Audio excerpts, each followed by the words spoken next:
Factories are a commonly used paradigm in AngularJS. They allow you to configure a function that returns an object, which you can then, so we give it a title of StarCraft, which you can then inject into controllers. You say game, and this game matches up with this game up here.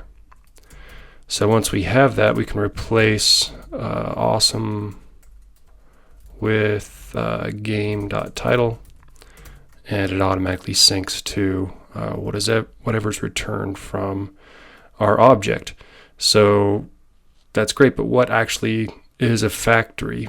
You'll hear some people refer to it as a provider. What does that actually mean? That means that if you were to see how factories, what they really are, it would be, you'd look at the provide, this provide object here, which basically is the go-to guy that sets up everything for the injector, meaning that anything that can be injected into a controller or whatnot is configured through this provider. So if you were to say provide and then grab this dot factory, I guess I missed the dot, and do the same thing, you can see if I refresh, it works just as if it did before, because that app dot factory is just simply shorthand for using this provide object and then defining a factory on it, which sets up the providers for your app. Now, factory is really just a shorthand for the provider, which sets up a more generic provider, which returns things or objects that have get functions. So this is this is an internal function that's going to be called by the injector when it's created inside of AngularJS. So get's going to return an object, which is going to have a title of StarCraft. So this is going to work the exact same way as it did before. So basically, if you kind of look at the before and after of this, before we had a factory that returned an object with a title of StarCraft, and after we have a provider that returns an object with a get function that returns that same object. So basically, factory is just kind of an easier way of doing this. You don't have to define this get function because factory sets that up already for you. But if you want to define a provider, this will give you a bit more flexibility down the road.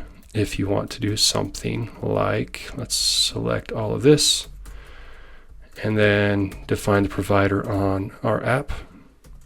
One too many dots that time. And then we'll get rid of the provider here. So this should all still work because, again, this is just a shorthand way of doing what we did before. But what this allows us to do is actually inject the game provider and allow us to configure it a little bit. You've probably seen this in things like route provider and location provider when you're configuring HTML5 mode or routes or whatnot. If you want to set up something like game provider and like set the type of game, now you want to set it to Warcraft instead of StarCraft, you could just simply define a type here, expose a method saying set type with a value, and then we could say type is value, and then title is actually going to be type plus craft. So if we refresh now, we'll get Warcraft, because what we've done is we've exposed an API or configurable methods that allow us to configure what this is going to be when it ends up as the actual instance. So you're kind of configuring the factory and what it's going to return. So we could come in here and change it to puzzle, for instance, and get puzzlecraft. So that's what a factory is if you kind of break it down into its pieces. It's a provider, which is actually configured through that $provide. And you can actually, this is a convenience method on your app to configure providers.